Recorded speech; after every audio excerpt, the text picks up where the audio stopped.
9:15 on Friday, October 21st, 1966. After several days of rain, the small Welsh community of Aberfan changed forever.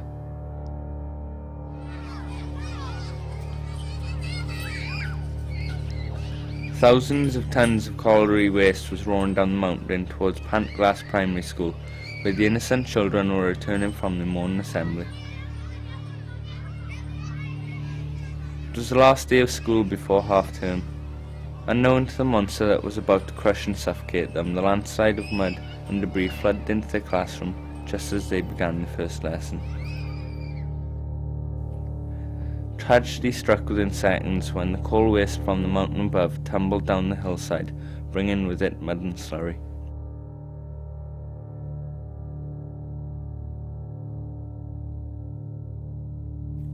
As word of these horrifying scenes spread, hundreds of people from the surrounding area flocked to Aberfan, desperate to help with the rescue.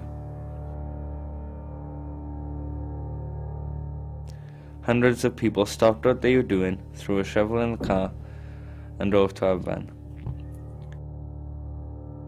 We were taken up onto the hill just outside the school where it all had happened, and my first recollection was all the miners still digging, and obviously they were still searching, but they, I just didn't want to be involved in that. It was just too upsetting. And but what we did was we all joined lines and we helped out with passing of stones and buckets and whatever was gonna, take away from the site. The feeling was so eerie. It was really upsetting, and how we got through it the first couple of hours when we got on the site was incredible, to say the least. Many miners walked up the valley from the colliery to help. As people arrived at the scene, they could hear the cries of those still trapped on the fringe of the coal waste. How are the children that you have got out, the ones that were alive? Oh, well, they look terrible, and that's all you can say. It looked ghastly, They had been given morphia with the doctor, and they were just taken away.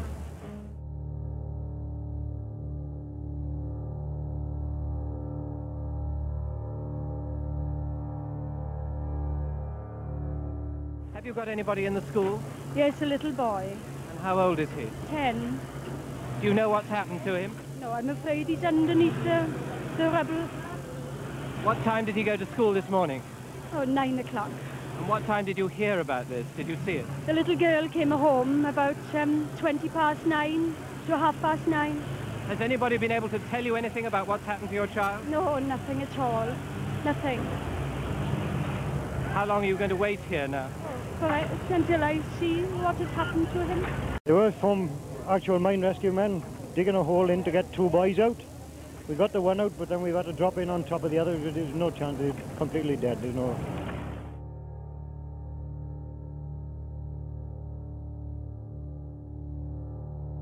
As the afternoon went on, we wasn't told how many children and women and whoever had died that day. We weren't told how many had suffered.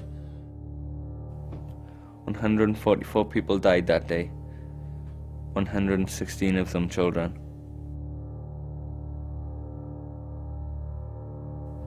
Although some 145 children survived, sadly no one was pulled out after 11 AM on the day of the disaster.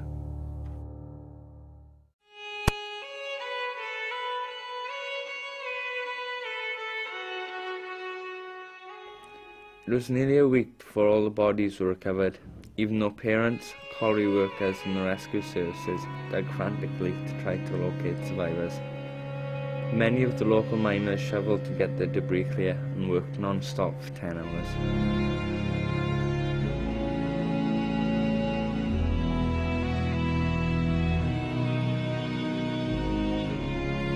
A mass funeral was held on the 25th of October, and the children were buried on the hillside.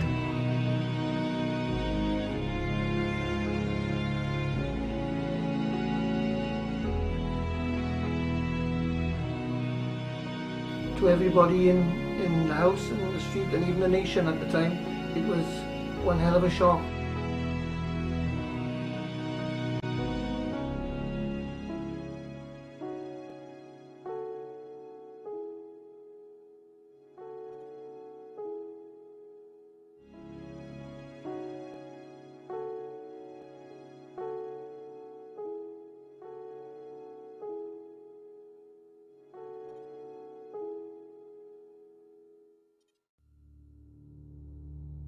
The Aberfan Disaster Fund raised over £1,750,000 from donations poured in from all over the world.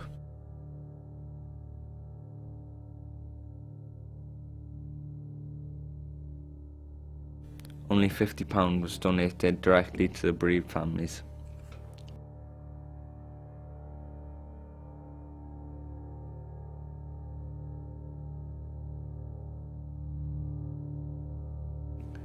The black billowing mass, 40 feet high, demolished a terraced row of houses in Moy Road.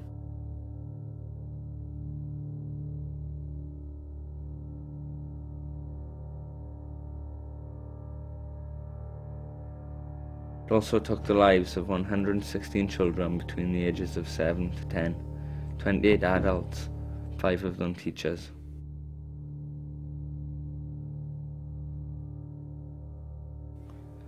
The roots of the tragedy were in Merthyr Vale Colliery.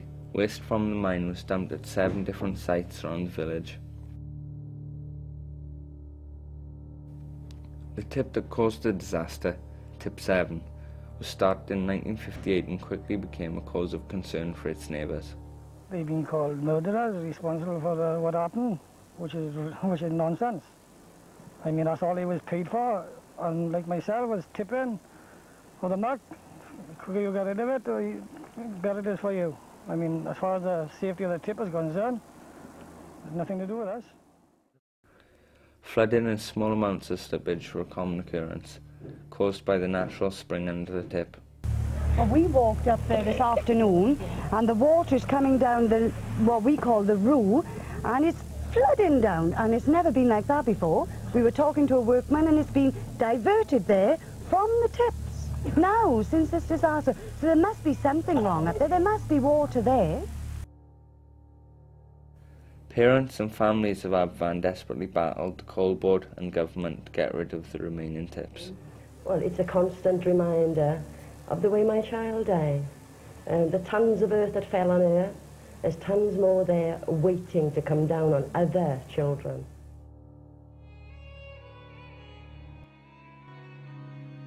Because we don't feel that we will be happy in Aberfan again.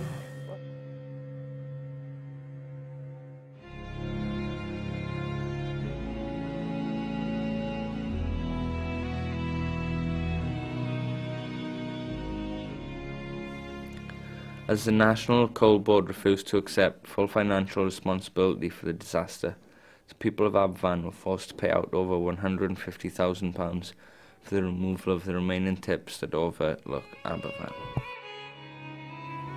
Families were torn apart, children and parents separated forever.